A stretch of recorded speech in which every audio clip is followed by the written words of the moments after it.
Jai Radha Madhava Kunja Bihari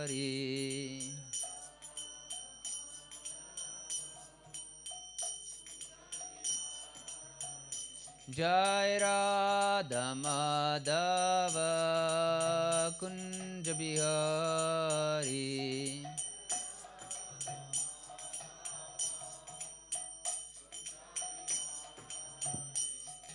Gopi Janavallabha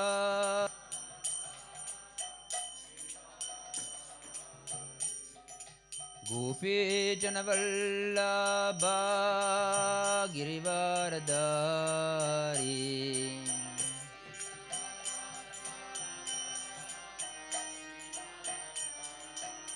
Yashodanandana Braja Janaranjana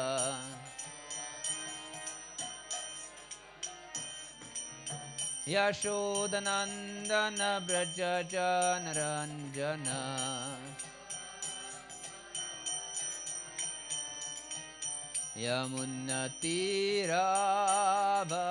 Yamunatiravanachari Yamunatiravanachari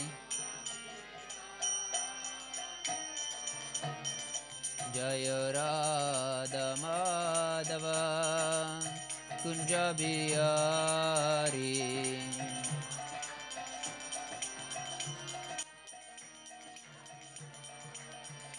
Jai Radha Madhava Kunja Bihari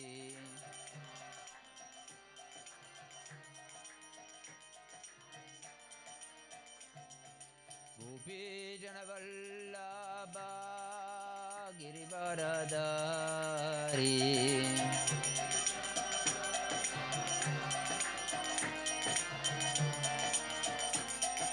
Gopi Janavallabha Girivaradari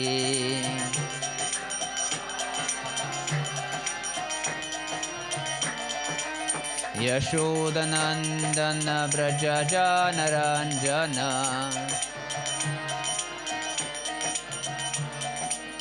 Yashodanandana Braja Janaranjana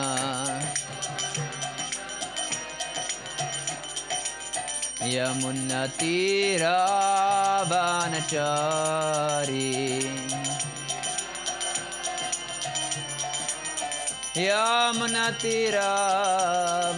Yamunatiravanachari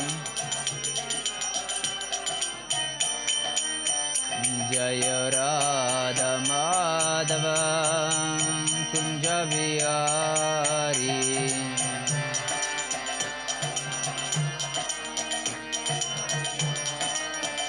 Jai Radha Madhava Kunja Bihari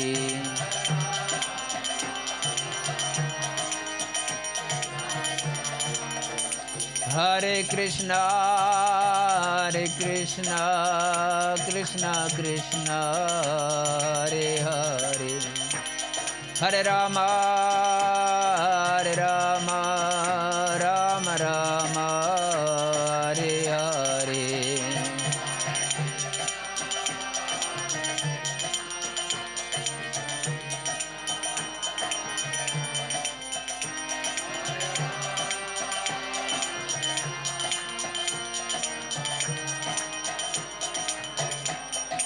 Hare Krishna Krishna Krishna Hare Hare Hare Rama Rama Rama Hare Hare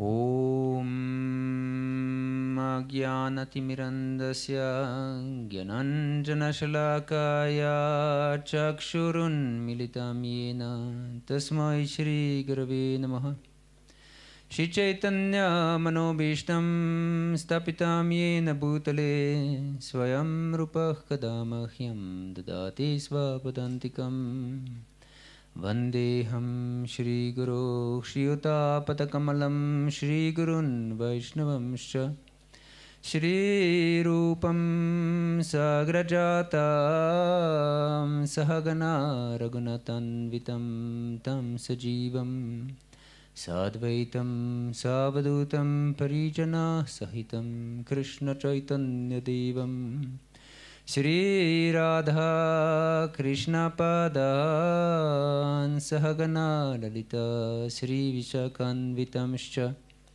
He Krishna Karuna Sindhu Dinabandhu Jagatpate Gopesha Gopika Kanta Radha Kanta Namostute Tapta Kanchana Gaurangi Radhe Vrindavaneshwari Vrishabhanu Sute Devi Pranamami Hari Priye Vanchakalpa Tarubhyascha Kripa Sindhu Behivacha Patitanam Pavanebhyo Vaishnavebhyo Namo Namah Shri Krishna Chaitanya Prabhu Nityananda Shri Advaita Gadadara Shri Vasadi Gaura Bhakta Vrinda Hare Krishna, Krishna Krishna, Hare Hare, Hare Rama, Rama Rama, Hare Hare. Namo Vishnu Padaya Krishna Prasthaputri Shrimathanand Swami Namini. Namo Vishnu Padaya Krishna Prasthaputri Shrimati Bhaktivedanta Swami Namini. Namaste Saraswati Deve Gauravani Pracharine Nirvishesha Shunyavadi Paschatadi Shatarine. Hare Krishna.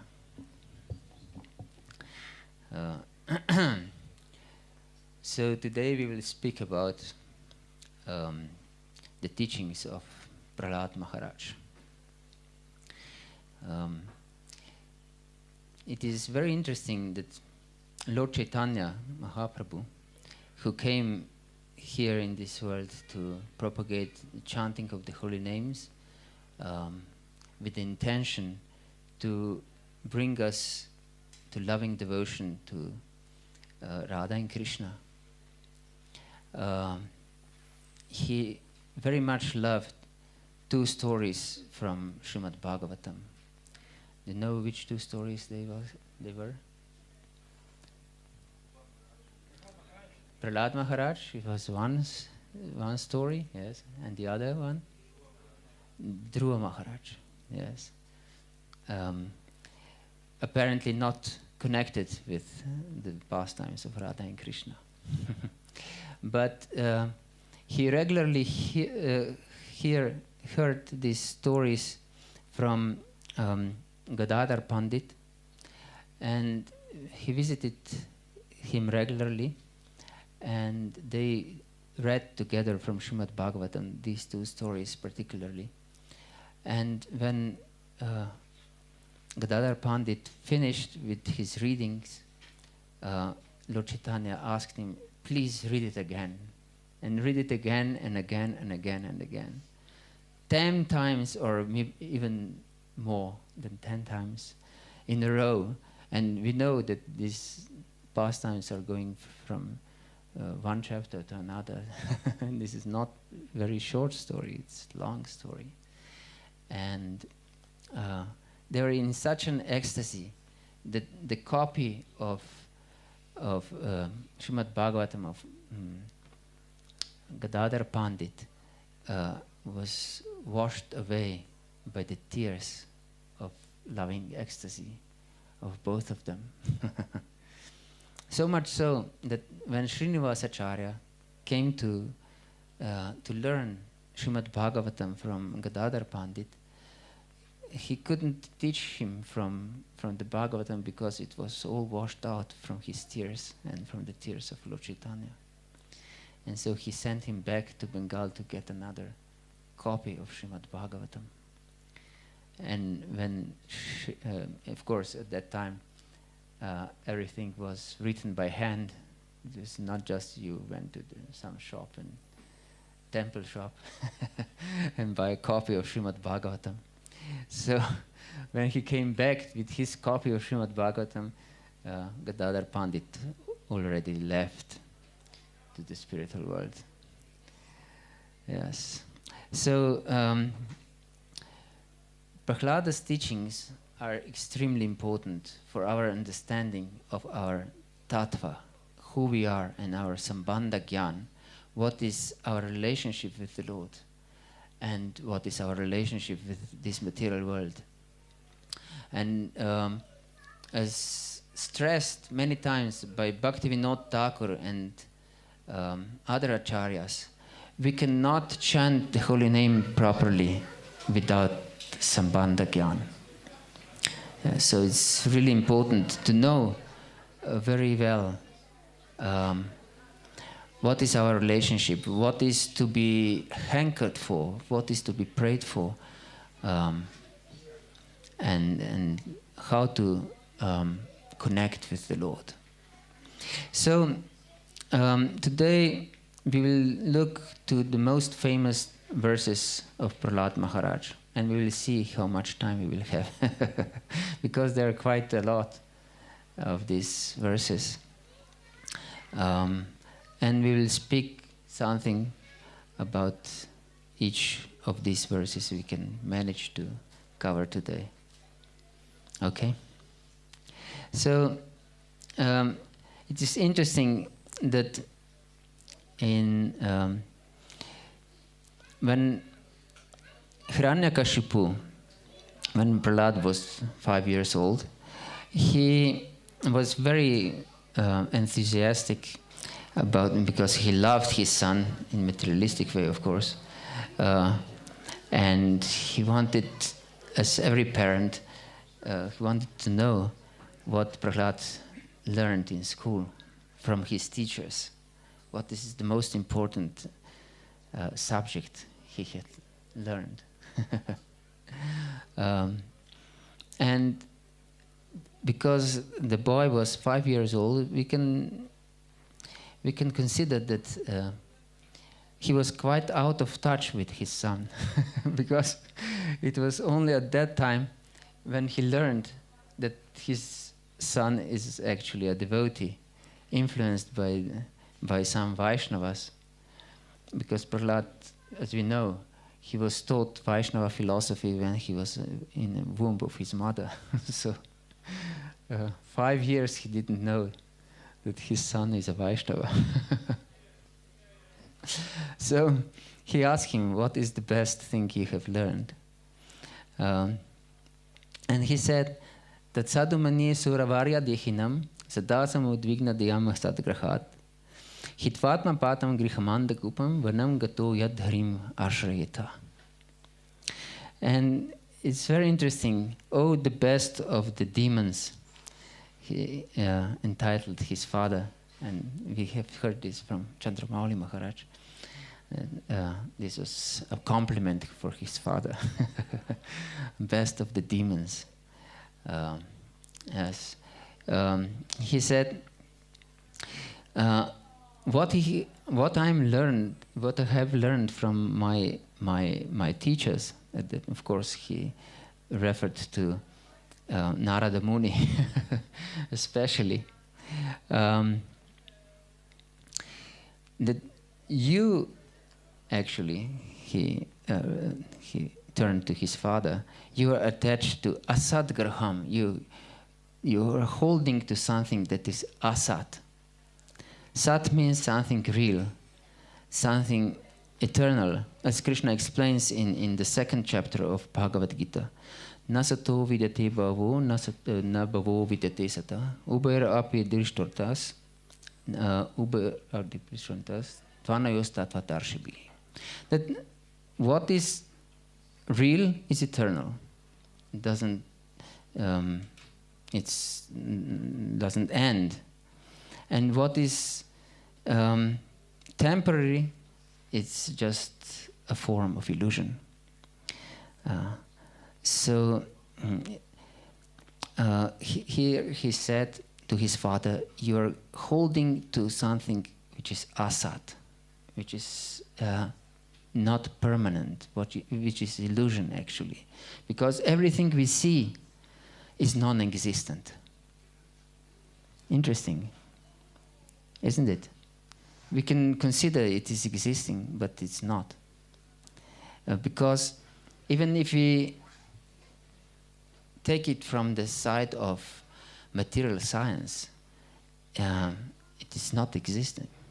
Because everything in this material world is in constant change, isn't it? And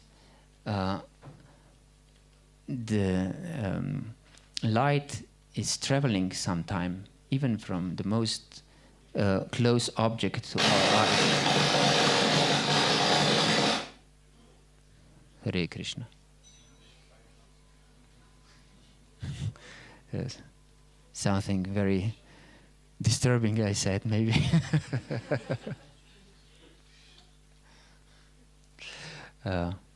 Okay. Is now okay? You hear me? Okay. So, even from the closest object, the light is traveling some time to our retina, to our eyes. So, because everything is changing, always changing, so what we see has already changed. Of course, very insignificantly for our perception, but nevertheless, it changed. So what we see is not existing anymore, actually. So what we see in this world is everything asat. Asat, yes.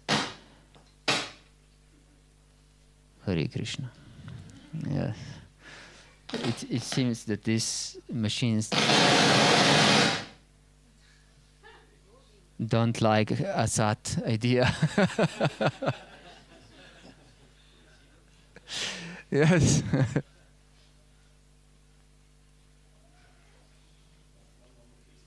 Okay. So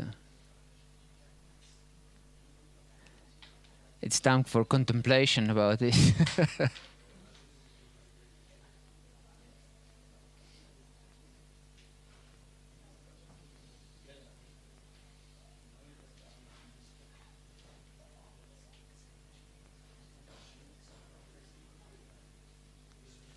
Something wrong with the mic?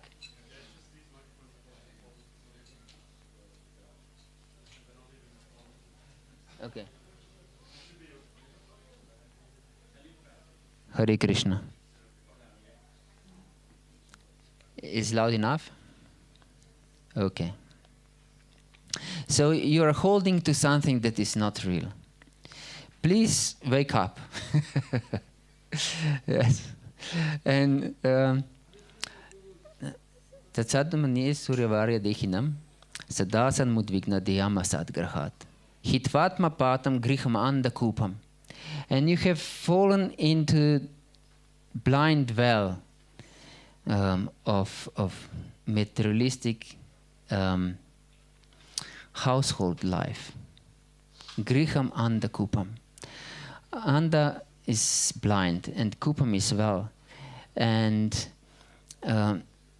in India, there are wells. It's not like we have this idea in Europe because well is built something around and it's high enough. But in India, there are wells that were just a hole in the ground. And if it is blind, that means there is no water inside. And if one falls into such a blind well, he has dark destiny. Yes, because he can kill himself or even, I don't know, break his legs and something. Once Lord Chaitanya was dancing in ecstasy and he fell in such blind well, and devotees were terrified. What happened? What happened? And they were running behind Lord Chaitanya. And then they saw that this well was filled with fresh butter. So, yes, so he was floating in fresh butter, soft, fresh butter. But you have fallen in such a blind well of materialistic household life. Please wake up. So you're just dying. And so this is very important instruction for us, because many of us are grihastas, including me. So if we hold to some enjoying spirit, then we'll just suffer. There will be no juice, in fact. What we are counting on juice. And this is the way of falling into the blind well. But what we get is just suffering. And therefore he said, Vanam gati ashayatad, that you should go to Vrindavan. As Prabhupada here is explaining, you should go to the forest. That means you should take vanaprastha life. A 5-year-old boy says to his father, you should, basically, you should be not attached to your household life. That doesn't mean that we should go all to the forest, but we are here just in the forest, practically speaking. So we have listened to the advice of Prahlad Maharaj. So we should know that every aspect of life, if we want to be happy, is sacrifice. It's just sacrifice. And everything should be done for sacrifice, as explained by Lord Krishna also in the 3rd chapter of Bhagavad Gita. He said, Yagyartat karma non yatra loka and karma bandhana tadartam apikante muktah sankah samachara.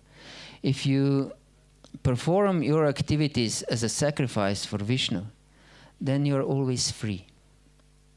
But if you perform it for your sense gratification, for your happiness, you'll be just miserable and you'll be slave to your activities. Yes, bound, helplessly bound. So we should know that our life, in whatever ashram we are in, it's just sacrifice. And if you have this idea, I have to give up brahmachari life because I'm a servant in this position and I want to enjoy life a little better, will suffer. If this is our idea, we should know this is my propensity, so I should get married. But I know this is a sacrifice. This is a sacrifice. They both should know, a husband and a wife. If they know this, then they can live peacefully. If they want to be masters, either of them, they'll just suffer. They will suffer. Because we are not masters by our constitutional position. We are servants. And this doesn't change in any time in our life. So we are always the servants. So if we have this idea, I am the servant, and servant of the servant, then we can manage and be happy. Because this is, if we are in our original position, we are always happy. But if we are not, we just suffer. So he said, please take shelter of the Supreme Personality of Godhead and become detached from asat. Become detached from asat. So, yes. And then his father was very angry. He said, who taught this nonsense to my son? He said, because we should know, because the son was, Prahlad was growing up in a court of the most powerful demon. So no Vaishnava could ever enter in his life. So how did this happen? And he blamed his teachers for this. And Shanda and Amarka, the teachers of Prahlad, were terrified. What will this Hiranyakashipu do to us? They apologized. No, we didn't taught him this. We don't know how these ideas got to his head. So please, we will teach him lessons. And then they taught him, and because Prahlad was very meek and humble personality, like real Vaishnava, so they thought that Prahlad had learned his lesson. So they took him to his father again.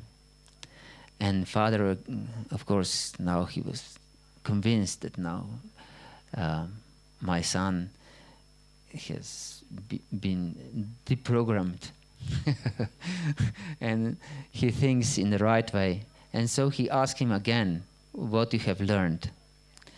And even before this meeting again with his father, when he was taught by his teachers, Prahlad said that my consciousness is by itself attracted by Supreme Personality of Godhead. Yes. And like a magnet to iron, it goes by itself. So this is in fact the goal of Vaishnavas, of sadhakas. We are all sadhakas. Maybe I offended someone, some pure devotee who is already achieved perfection. But majority, I believe, are sadhakas. So this is the goal, that our consciousness should be attracted to the Lord just naturally, just like a magnet to iron. Yes. And he said that your teachings are because they were teaching him some politics.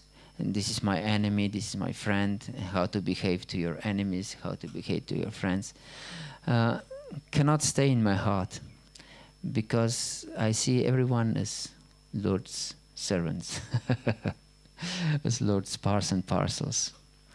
Yes, so yes, this is very important, because if we, as Maharaj, Chandramauli Maharaj explained this morning in his lecture, if we hold grudge to someone, or we are envious of someone, or we want to retaliate for something bad that happened in our life, that means that we are acting in this demoniac way, that these demoniac teachers have explained. Yes, this is my friend and this is my enemy. But if we act like this, we will never transcend this material consciousness.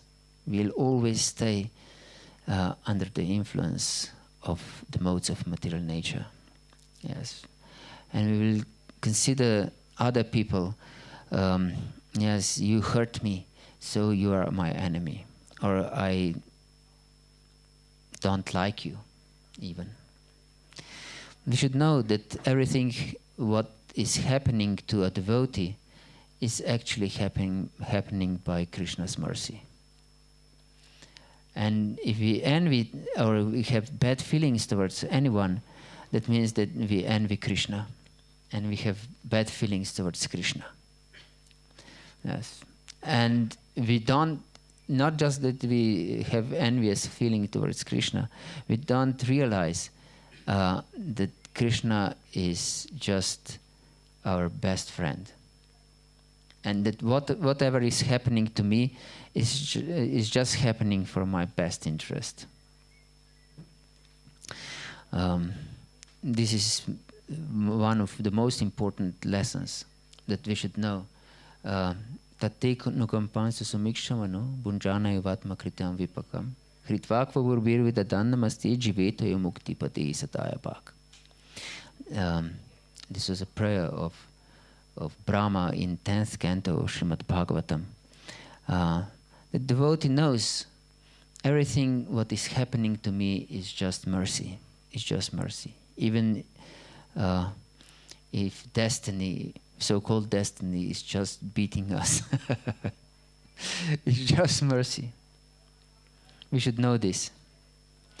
And always remember this. Because as Maharaj explained this morning, Prabhupada said that the difference between material and spiritual worlds is envy. If we envy someone, or we have bad feelings toward anyone, or anything, this doesn't need to be even a living entity. It can be something what annoys us. Is envy. And this means we are staying in material world. Yes. And this, maybe we think, I don't envy anyone or anything. But this feeling that we are annoyed by something or by someone is expression of envy, is the sign of envy, if we are annoyed. Because why? Why is this? Why do you think this is a sign of envy?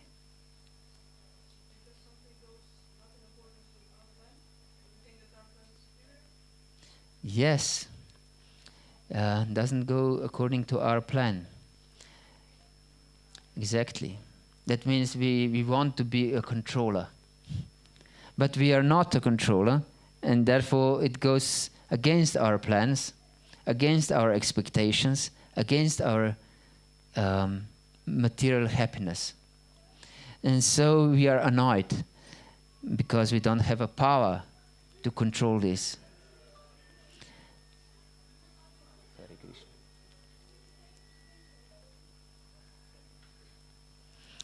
Yes. Okay. You have a question? Can someone get the mic that we can hear? How can we change this?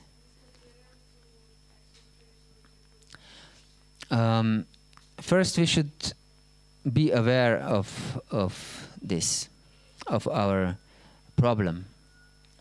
And to be aware of this, we should regularly hear. Therefore, as Prahlad Maharaj will explain in the next verses, he was speaking to his father, Shravanam Kirtanam Vishnu Smaranam Padasivanam Archanam Bandhanam Dasyam Sakyam Atma Nivedanam. Hearing is the first thing in spiritual life. Without hearing, we cannot chant properly. Even if we chant with improper mentality, by committing offenses, even unknowingly. And if we commit offenses, knowingly or unknowingly, we cannot achieve the goal of our chanting, of our spiritual process. So hearing is, as Prabhupada many times mentions, is the utmost importance, hearing. And by hearing we can understand what is proper mentality and what is not. And when we know that this is something that creates obstacle in my spiritual progress, is that we are annoyed by something, or we hate something, or we envy someone or something, then we can pray to Krishna. We can pray to our spiritual master. We can pray to overcome this, because it's not in our power. we should know this. We are helpless. We are helpless. Devi hiesha gunamayi mama maya duratyaya. Mam eva ye prapadante mayam etantarantiti. Krishna explains in 7th chapter of Bhagavad Gita. This Maya and envy, of course, is the expression of her power, of Maya's power, is completely impossible to overcome. It's duratyaya. Maya is duratyaya. We cannot overcome. But Mam Eva, Eva means certainly. If you say Eva, if there is Eva in the verse, we should know that this word strongly supports something. Certainly. But if you take shelter of me, then you can transcend it. Yes. So we should know how to surrender to Krishna also. Yes. In one class recently, I have heard that because we don't have such live connection with Krishna, our real connection is through sadhus, of course, spiritual master. And we should learn how to be a servant through sadhus, through devotees. How to be a servant to Krishna. Because this is the process. Devotees are more dear to Krishna than he himself is dear to himself. Yes. So we should know how Krishna is satisfied if we are his the servants of his servants. Yes. So this is the most important thing to know. So if we try to rectify our consciousness by service mentality, then and of course with prayer to Krishna to help us, then we can transcend by Krishna's mercy. Yes. Shushrushoksha dadanasya vasudeva kataruchi syanmahat sivaya vipraha punyatirtha nishevanat. And of course, as explained here, by kataruchi, we can really devote ourselves, and by service to the great souls, to the devotees, we can surrender ourselves to Krishna. And then Krishna himself is purifying our heart. Shrimvatan svakata Krishna, punya shravana kirtana, hridyantak stuhya badran vidinoti suhritsatam. Krishna, who is dwelling in our heart, can cleanse our heart if he is satisfied with our hearing and serving attitude. Yes. So this is very important. You have a question? It's best to have questions now. Yes. Is Mike there? Okay. Okay. You mentioned earlier that we shouldn't try to enjoy it, that this is something that leads to failure ultimately. Yes. I've seen many times that some people who judge about their level falsely and take too many austerities, they end up falling in a horrible way, sometimes very perverted way. So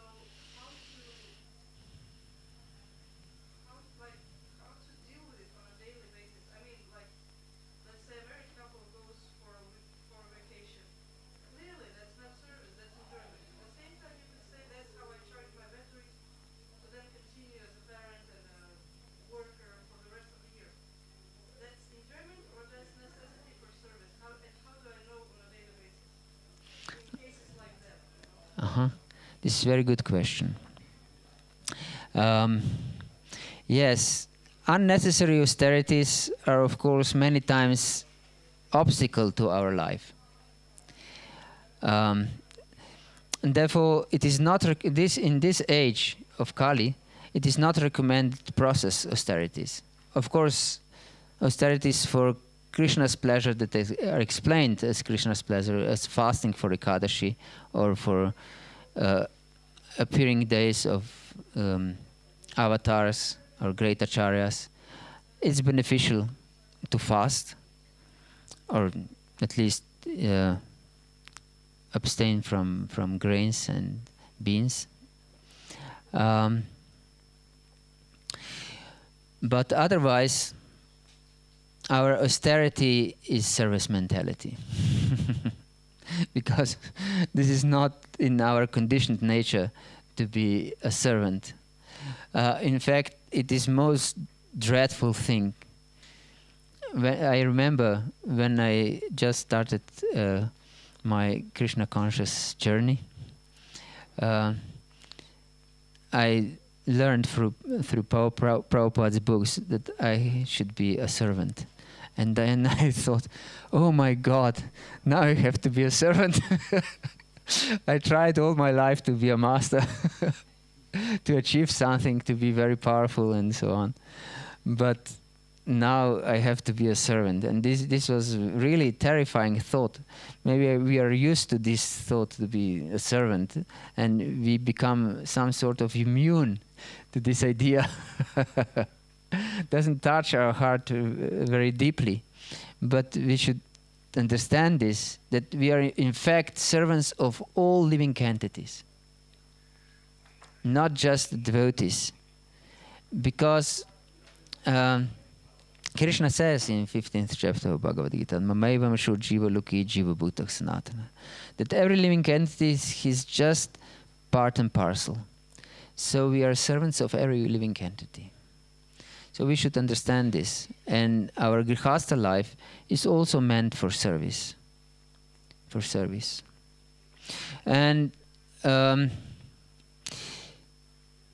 heard one very good instruction from Jayadvaita Maharaj last year here in Simhachalam. And what is really beneficial for Grihastha life also.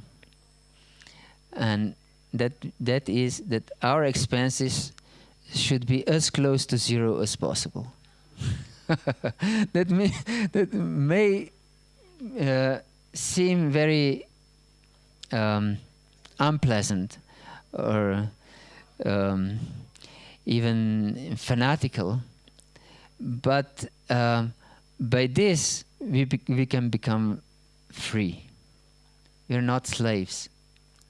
If our expenses are as close to zero as possible, we are not in debt, for example, and we don't work very hard, or at least we need not to work very hard, because we have not so much expenses in our life.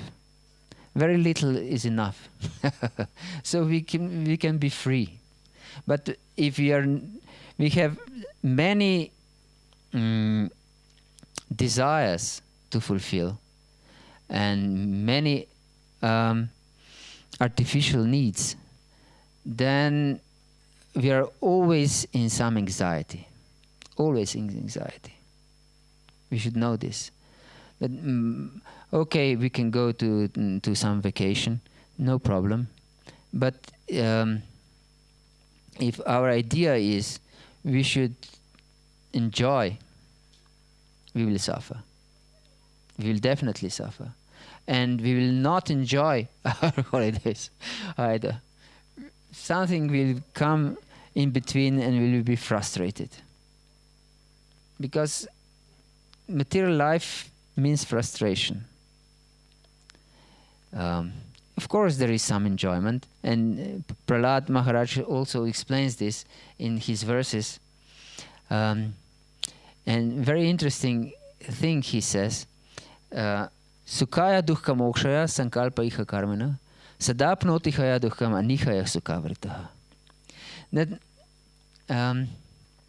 Sukhaya dukkha mokshaya, that those who are after material happiness, sankalpa iha karmina. Karmina means those who are trying to be materially happy. They strive and they have sankalpa, real strong intention, strong determination to achieve sukhaya, to achieve happiness, and to be dukkha mokshaya, to be free from misery. Sukhaya dukkha mokshaya sankalpa iha karmana. Sada apnoti haya dukkam. But what is the result? Sada means always. They achieve only misery, only dukkha. So if we want to be happy in materialistic way of life, as grihastas, we will suffer. Sada apnoti haya dukkam. Anihaya sukhavrita. Yes. So this is, and that means that those who don't strive for material happiness, they're always enveloped in happiness. Strange enough. So if we try very hard to achieve happiness in material life and to avoid distress, what we get is just distress, just suffering. And if we don't strive for material happiness, we'll be always happy. So this is the secret, which goes against all our expectations and what we are taught in this material world. Because we are taught to become, that we'll become happy if we work hard for material happiness, and we'll work hard for to avoid distress. But the opposite is true. So, but of course, if we maintain our material desires, if we maintain our ideas, what is materially beneficial for us, we'll live our life in materialistic way, and so we'll suffer. So we'll suffer. So of course, the solution is not some extreme austerities. This is not our way. But simple living, high thinking. This is our motto in our life. So we should know this. And simple living means nothing special, but to have our expenses as close to zero as possible. So maybe for someone this as close to zero is something different as for another one. But this should be our mentality. This should be our mentality. Then we'll be happy. Even something happens to our life, we are peaceful if we have this mentality. But if we don't, if we strive for material happiness in material way, we'll just suffer. Definitely we suffer. Hare Krishna. Yes.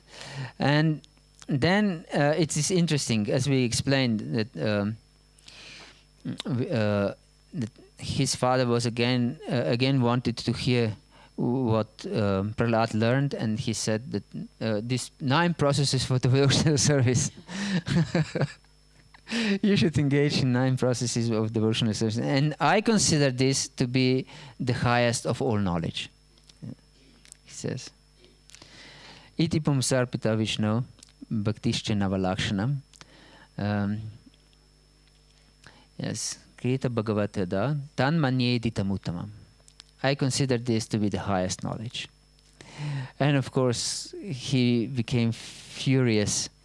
Hiranyakashipu became furious upon hearing this. But Prahlad didn't stop at that time. He explained even further how Matirna Krishna Paratak Satova Mitobu Pyatiyeta Griha Vratanam Adanta Gobir Vishatanta Misram Punach Punach Charvita Charvanana. That no one can become devotee if he is materialistic. Not by his own endeavor, not by endeavor of others. And he's just chewing the chewed, what already had been chewed. So we try to squeeze some enjoyment from this life, but we will fail. Prahlad is always stressing this in all his teachings, and then he will also teach his school friends. He's always teaching this, that this life in this world is not meant for material enjoyment, because it will end in suffering. So we should know that this is definitely true. And if we have at least some small intelligence, we should believe Prahlad Maharaj. Because I believe everyone has this experience also in his own life. Is there anyone who was just happy in this life?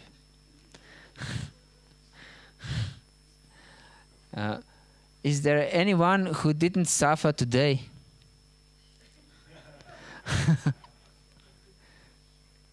No one. Not even a single personality. Yes. So we suffer every day, in fact. But many times we are so accustomed to suffering that we don't even know that we are suffering. For example, something that we may not consider as suffering is that we have to go to the toilet. Isn't this a suffering? Because if we postpone our need to go to the toilet, then the suffering will really begin. Isn't it? Yes. So this fact that we have to go to the toilet is the beginning of suffering. And our day begins with this. Yes, so we should know this is a world of suffering. World of suffering. Yes. So, but Prahlad is teaching us how to be enveloped in happiness. How to be enveloped in happiness. Yes. And he also, not just that he says to his father that no one can be happy in this world, and not even by your own endeavor or by endeavor of other people or by combination of both even, one cannot become a devotee of Krishna, but just chewing the truth in this material world. So we just want to get some juice. But he gives a solution also. And he said, Nesham matis tavatanrukargamim sprashatanarto pagamo yadartaha mahya sampadaracho niskinchananam nebrinitayavat. So you can become happy if you smear yourself completely with the dust of pure devotees. Of course, this was not something that Hiranyakashipu loved to hear. But this is the solution for us. Maybe even for us, it's not as easy as it may seem. To smear our body with the dust of the devotees. But this is important for our spiritual life.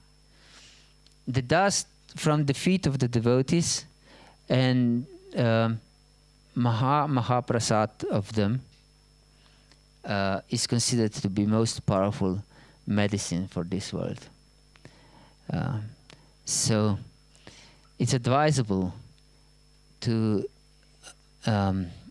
smear our body with the dust of the devotees. And what does it mean to smear our body with the dust of the devotees? What do you think?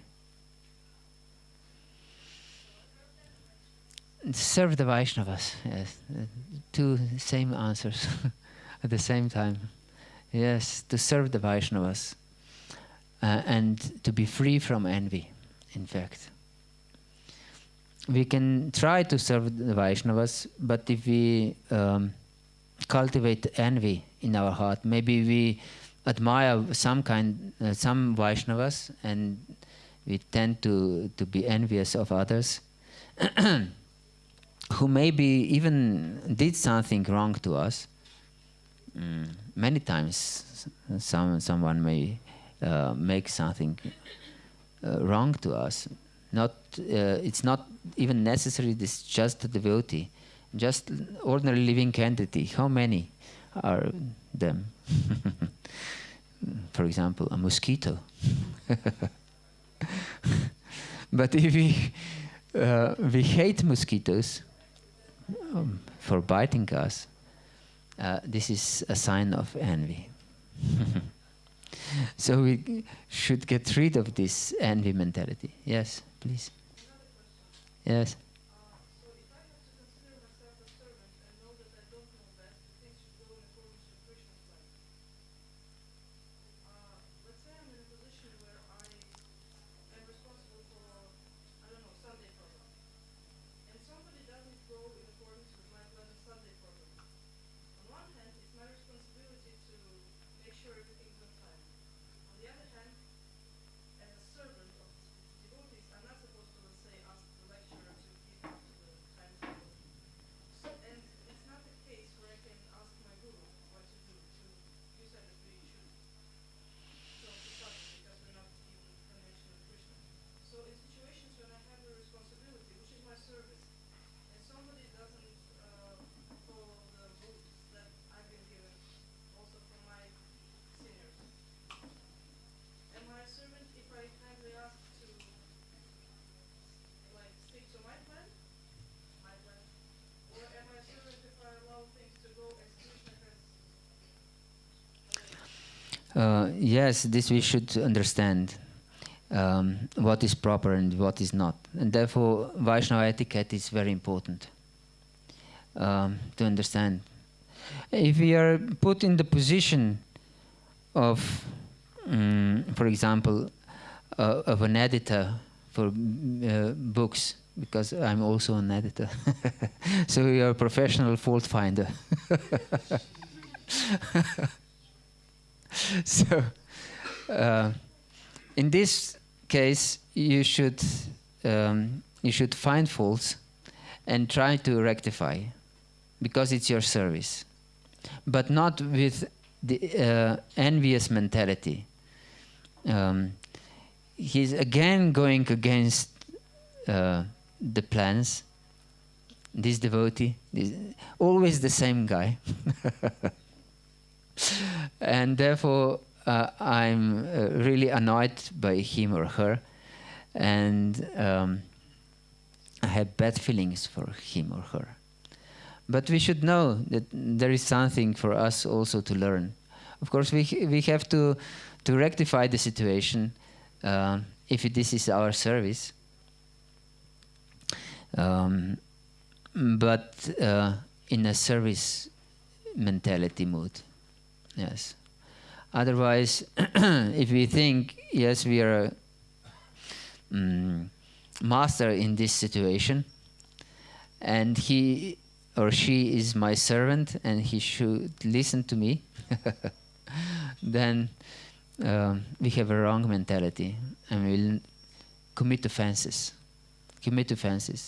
Although we may achieve the same thing if we do it in this proper service mentality.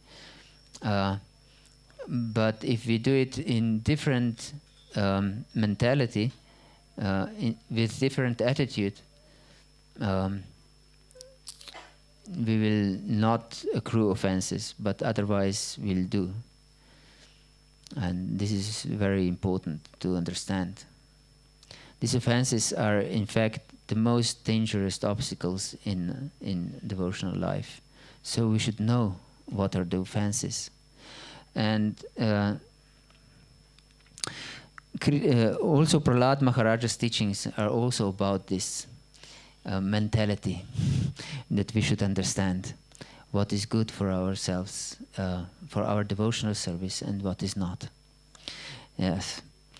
And then Prahlad started to teach his school friends. what was even worse for Hiranyakashipu, because he considered that now he will turn against us, demons, also the children of the demons.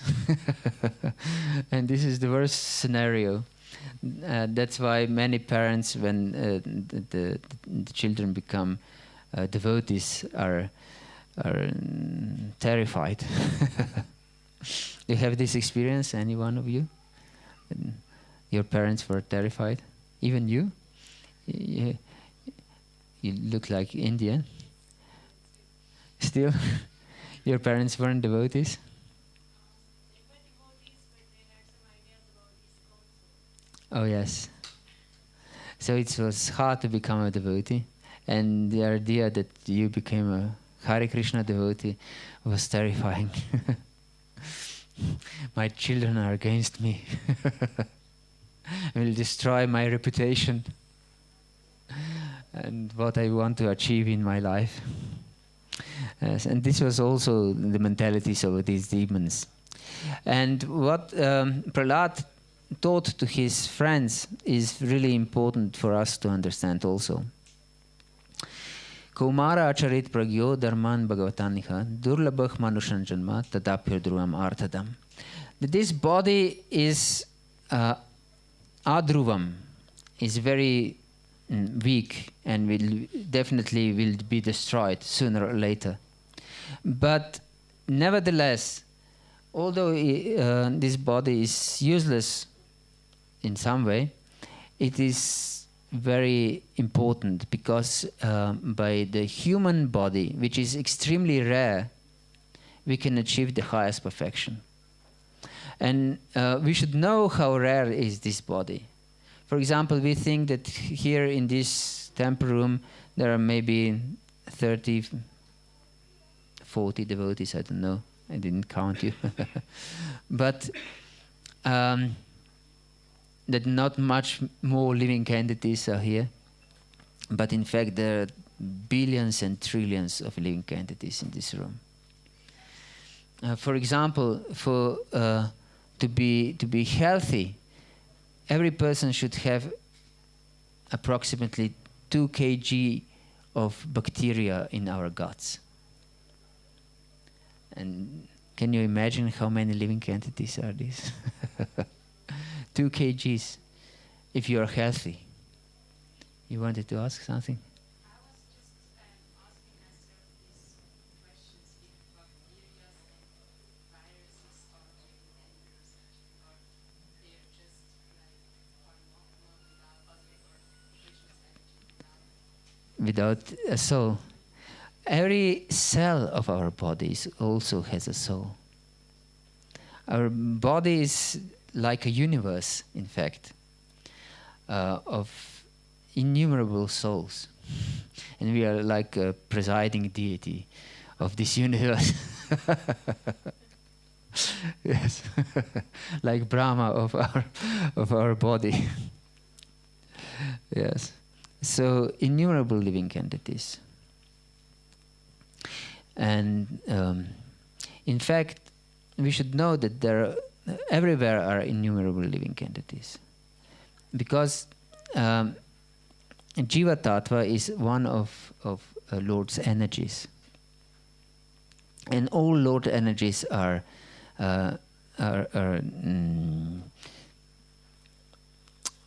unlimited. So living entities are sarvagata, as Krishna explains in second chapter of Bhagavad Gita.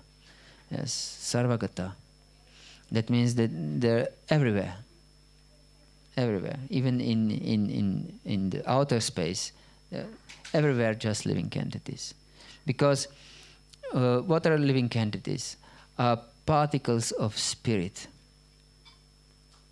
as explained. And so wherever there is Lord's spirit, and this is everywhere, there are particles of his spirits also. There are his living entities. So, and today we have read in the morning class, even if every living entity in this material world would go back home, back to Godhead, it would fill again with the new set of living entities. So there are innumerable living entities. This is something which is achintya, impossible to understand with material mind, because material mind always operates with the beginning and end. So if we count living entities, we should sometime come to an end. But there is no end. But of course this is beyond our intelligence. How it's not? There is no end to living entities in this universe even. There's no end. Unlimited living entities. Yes. So we should know that this human birth is extremely rare. It's sudurlabha, manushan janma. Yes.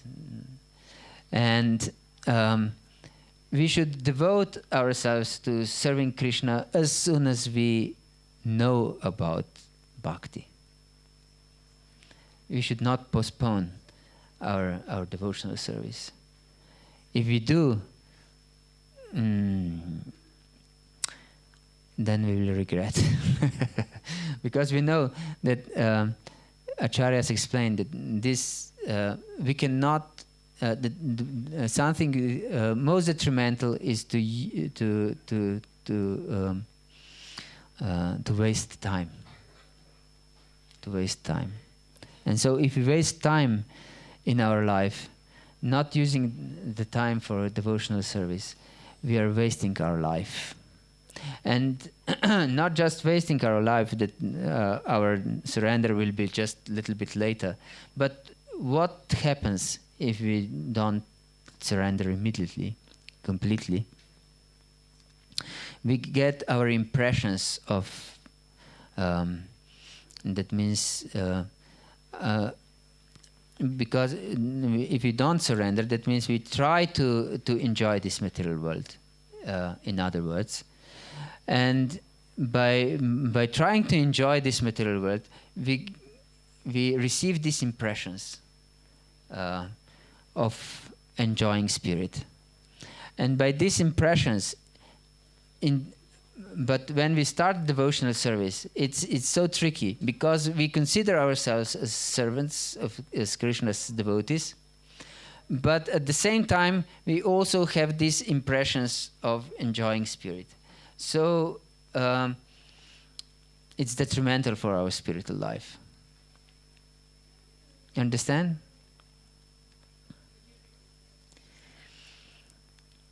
If we start devotional service later in our life, but if we don't surrender fully at that time, then we have both experiences. We are as devotee and sense enjoyer, if we simplify. And therefore this enjoying mentality is very difficult to get out of our consciousness, because we combine these two mentalities, and we consider them okay. Understand? So Kumara Acharit Pragyo here says Prahlad. So immediately when we become a devotee, we should become a devotee with all our heart. And this is the path of pure devotional service. We should know that this is the path of pure devotional service. And we can ask ourselves, or we can object, and we can say, but I'm not pure yet, so how can I practice pure devotional service? Isn't it? Do you have some such thought maybe sometime? But practicing, that means sadhana bhakti, is by default you're not pure yet, isn't it? Otherwise you won't be sadhaka, you will be sadhya. You'll be perfect. So we should practice pure devotional service. This is one of the messages of Prahlad Maharaj. this is extremely important, to practice pure devotional service. Therefore, we should know what is mixed devotional service. And Shri Prahlad Nrsimha ki jai, Shri Lakshmi Nrsimha ki jai, Nitai Gaur Pramanandi, Hari Bol. So we should know what is pure devotional service. What are the obstacles to pure devotional service? Because our sadhya, our goal, is dependent on our sadhana. So if we practice mixed devotional service, we will never achieve the goal of pure devotional service. We should know this. Because many times we can hear these misconceptions. So I'm not pure now, so how can I practice pure devotional service? But pure devotional service, we know, is anya bilashita shunyam jnana karmadena avritam anukulyena krishna nushilana bhaktir uttama. That means we should be free from all tendencies to have other desires than devotional service. Fortunately, it doesn't say anya bilasha shunyam. That means that we are completely free from all other desires. But it's anya bilashita shunyam, to be free from all tendencies to desire anything else. And what does it mean? What's the difference? What's the difference? Yeah. Yes?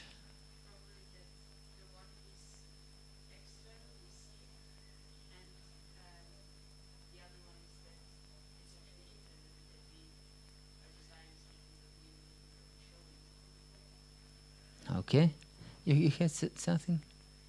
Yes. It might not be pure yet, but we still are practicing and practice. Okay, okay. And you? In one case, you have the desires is always there, but the tendency is to react to the desire, to follow the desire. Mm-hmm. So the desire. Yes, very good thoughts. In fact, of course, because we are not pure yet, because we are sadhakas, we have many desires. Who knows how many desires? Who can count? But if we want to get rid of these desires, if we know that these are not good for my devotional service, to my progress in devotional service, and we are just striving to get rid of them, this is anya bilashita. We don't have this idea that these desires are not the problem, really. If we have this idea that these desires are not the problem, this is impurity. Maybe some devotee who is more advanced than we are has much less material desires than we have. But if his idea, his mentality is that this small desire is not a problem, then this is not anya bilashita idea. But if we have many material desires, much more than this devotee, but we want to get rid of all of them, and we are not in peace with them, then this is anya bilashita shunya. Yes, we should know this. So we should strive to practice pure devotional service, and this is a very important topic. And Prahlad Maharaj later on, when Narasimha Dev already appeared and killed his father, he wanted Prahlad to accept different boons from him. And what Prahlad Maharaj said to Narasimha Dev, do you remember? Yes.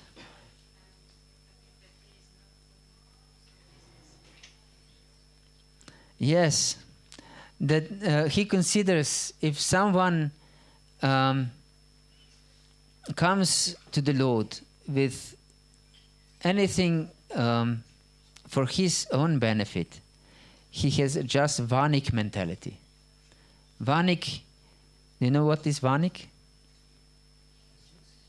Merchant. Vanik is merchant. So business mentality, yes. To want to establish some business. And this is very subtle, because we know, for example, in Mayapur there is also Narasimha, very famous Narasimha. And have you heard that this Narasimha is many times is lovingly addressed as Dr. Narasimha? Have you heard this? As Dr. Narasimha? Yes, because he's prayed for health. But this is Vanik mentality. If I ask the Lord for health, for wealth, or good husband, good wife, good children, for peace, everything of this is just material boons. So what is the proper mentality? What is the proper mentality? Yes.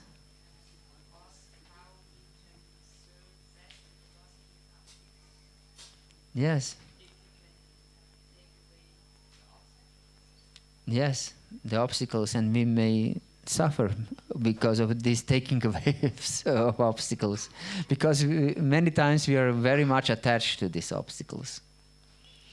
Yes, so sometimes we may suffer because of taking away obstacles. But we shouldn't be afraid, because maybe we can see that some devotees are afraid of Lord Narasimha because he can be ferocious. And if we are not pure, we are afraid that maybe he will be angry at us and do something unpleasant to us. But we should know that the Lord is very merciful to his devotees. And even if something happens in our life that is not pleasant, it's just for our benefit. For example, if we have a toothache and the tooth has to be pulled out, it's not pleasant, isn't it? But it's beneficial. Or even if the tooth is drilled, it's very painful without this inoculation. But and sometimes in older days it was everything without these injections. It was very painful. It was something that Sachinandana Maharaj said, that when I at my dentist, I forget that I'm not this body. It's very difficult to meditate on this point, I'm not this body, because it's so painful. But this pain is just beneficial. If there is not such a pain, this is in fact not beneficial. It's a curse. And we can see if the children are spoiled, that means that they don't suffer from their parents, usually. Because the parents don't enforce discipline on them. But then later on they suffer very much in their life. Because they cannot live in this world. They're not prepared for this world to live in. So if some suffering comes to our life, we should know that Krishna is very merciful. Krishna is very merciful. And he teaches me in most mild way possible. And this is what Prabhupada is teaching us. That I deserved much worse, but Krishna is so merciful that he's teaching me in a very mild way. Yes. And if we speak, we have spoken about this suffering and happiness in this world. And this is another thought of Prahlad Maharaj. He says that he says, Sukham Aindrikam Daitya Diha Yogina Dehinam Sarvatra Labate Devat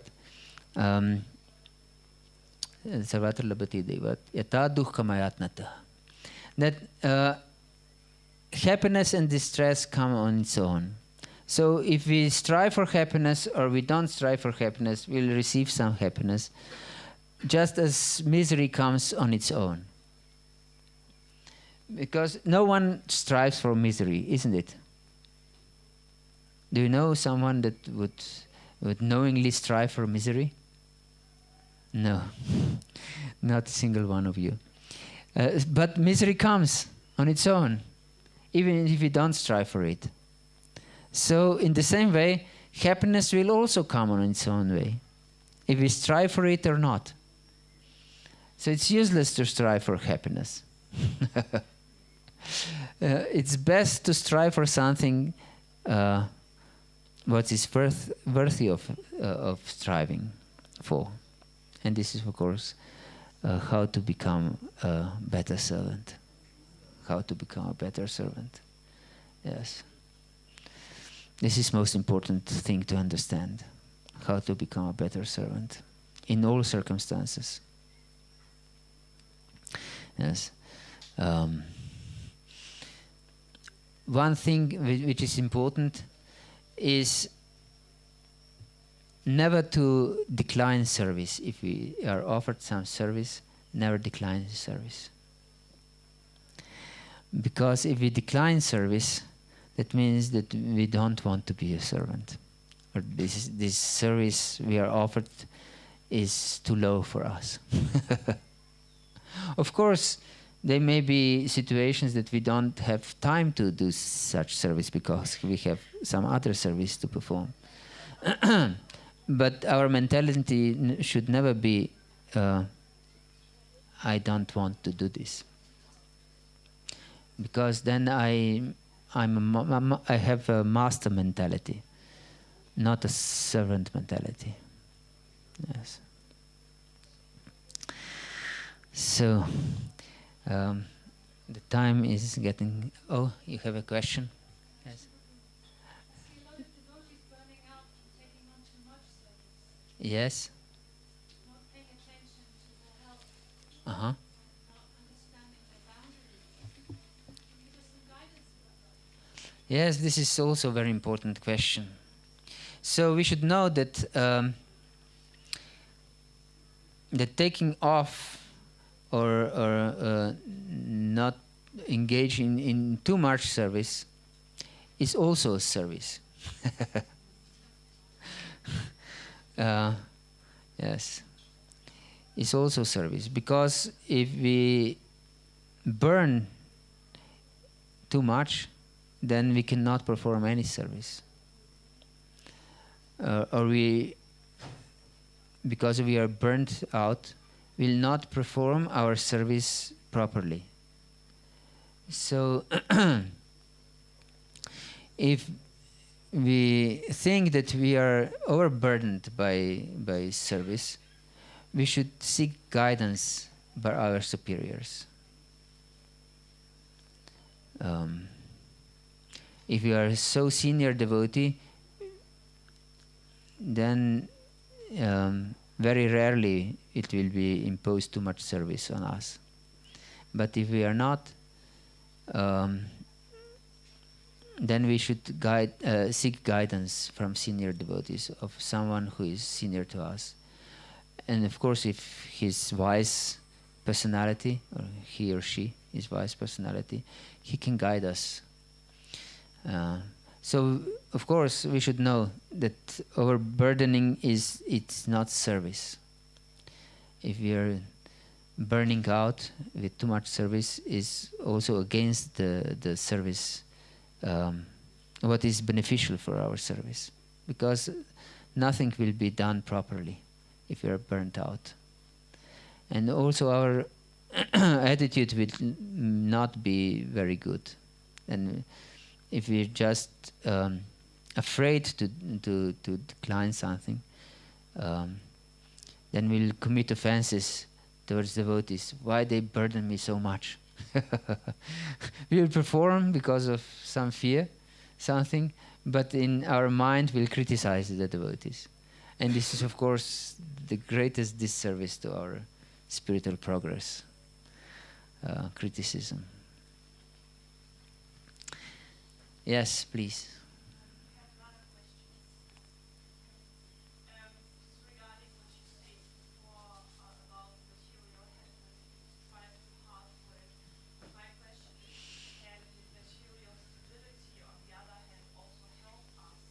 We don't have to worry, for example, of our income if we have like a well-paid job and we don't have to do too much for it, or if we have special talents and people and we can, I don't know, engage them as well. So isn't there also this balance where we feel that we can use our income and our for good things, especially for example, to donate or to go to Vrindavan? Yes, we should definitely use our talents for service of humanity. Especially if we serve Krishna, this is the best service to humanity with our talents. We should engage them, not neglect them. But our idea of material stability is illusion. Because nothing is stable in this material world. And it will end in defeat. Definitely. Because we will die. Sooner or later, if we count on material stability, we'll be cheated. Sooner or later. Because we are attached to material stability, we won't gladly leave this world. Because we will count on material stability, on our whatever we count our happiness on, we will turn to this. If we count that our family will bring us happiness at the time of death, we will cling to our family. Or if we count that money will bring our stability and happiness in this life, then we'll cling to our money and we'll try to give as much as necessary to doctors to prolong our life even for a few days. And so this material stability, of course, Grihastha life means to make some favorable environment. That means also stable environment. But we should rely on Krishna, not on material environment and circumstances. Yes, this should be our focus. Then we can be happy in happiness or distress, materially speaking. Even if earthquake comes, then everything will be destroyed. Our old life endeavoring in the minutes, for example. So if we count on this material stability, we'll be completely miserable. But if we count on Krishna's mercy, on devotional service to Krishna, of course we'll not jump of happiness when if everything is destroyed by the earthquake, but we'll have the proper mentality, the proper mood, and we'll be satisfied within ourselves. And this is most important to understand. Of course, we should, as you said, we should use our abilities, we should use our talents for Krishna's service. And but if we have this idea, I should make money now, and then I will use this money for devotional service later on, this is illusion. This is a trick of Maya. And I know many such devotees who were speaking like this, and they're not devotees anymore. I don't know if they succeeded to make money or not, but they're not devotees because their focus was not devotional service. Their focus was making money. Yes. And this is detrimental for our spiritual consciousness. Even because our false ego is made in such a way that we present to ourselves, not just to others, but to ourselves, our deficiencies, our conditionings as something good. And this is, the whole Bhagavad Gita is based on this. Because we can see from the first chapter of Bhagavad Gita, Arjuna presented his attachment to his family members, his, in fact, most violent attitude. Because this Arjuna's non-violence is the expression of utmost violence. Because he was so-called merciful to his relatives and friends. But if these were strangers, he would kill them immediately, without consideration. So he considered these are mine and these are foreign. And this is Pritak Bhava, as explained by Kapila Muni in third canto of Srimad Bhagavatam. So we should know our life is meant for Krishna's service. And all our abilities are meant for Krishna's service. And if I have some job, this is good if I use this money for Krishna's service. If I don't use this money for Krishna's service, of course also our house that is properly maintained is also Krishna's service. That doesn't mean that we should live like a pauper.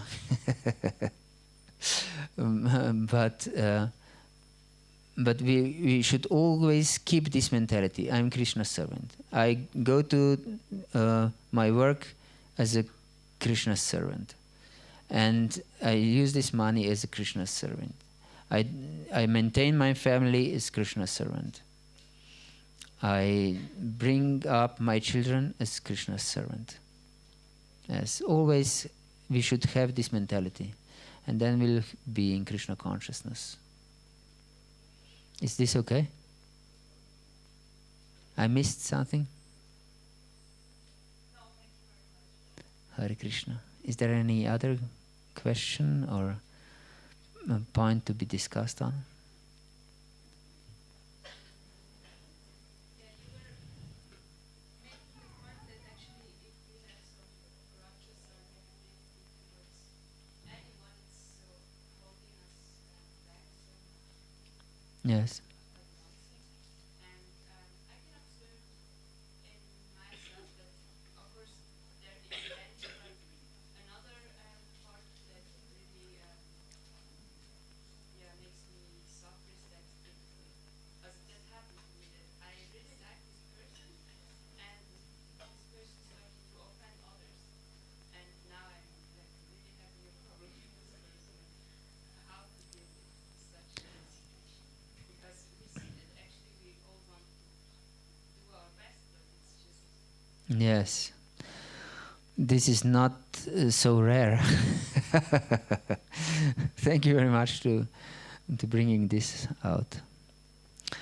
Have you all heard the question?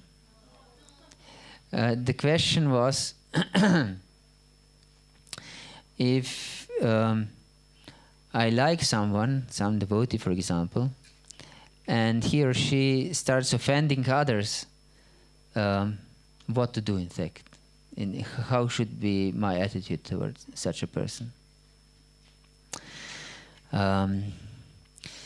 If we are really good friends and we can assume that this devotee would listen to my advice, that I believe that he or she will be influenced by me some way or another, then I should try to convey this, that this is detrimental for spiritual life, to criticize others. Even if I criticize others because they did something wrong, but this is still detrimental for my spiritual life. And we should try to convey our friends why this is not beneficial for them. And they should try to avoid, even if they're right. But just this mentality is not proper. But if we don't succeed in helping in this way, we can try to help them in another way, to approach their seniors, that we believe that they can help them. Is this understandable? So that we approach their superiors, to those who we can, not that they're envious of, but to those they respect and they may listen. So we approach them and ask them to help them. But if we don't succeed in any of the possible ways, we serve them again, these our friends, by avoiding them. Because if we support them, even with our association, then they will tend to think that everything is okay. And they will just continue with their offenses against other people, against other devotees. So if suddenly these devotees who are offending others would become completely alone, they would think that there is something wrong with my attitude. But if many devotees are just associating with them, they will think, yes, just fanatics or stupid people, they don't associate with me. So associating with such persons who don't listen to any advice to avoid criticism, best service to them is to avoid them completely. That doesn't mean that we envy them or we hate them, but we have this. We should have this understanding that I serve them in my best capacity to avoid them. Yes. Is this okay?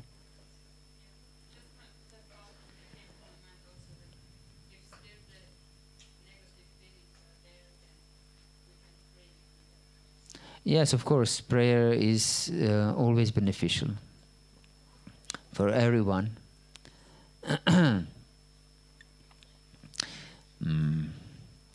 But outwardly we should avoid them if nothing else can be applied. But we should pray. We should pray for our friends and our enemies, so-called enemies. Because devotee should be ajata shatru, that one whose enemy was never born. Yes. Anything else you would like to discuss? Okay. Srila Prabhupada ki jai, Gaura Bhakta Vrinda ki jai, Nitai Gaura Premanande, Hari Bol. Please accept my humble obeisances.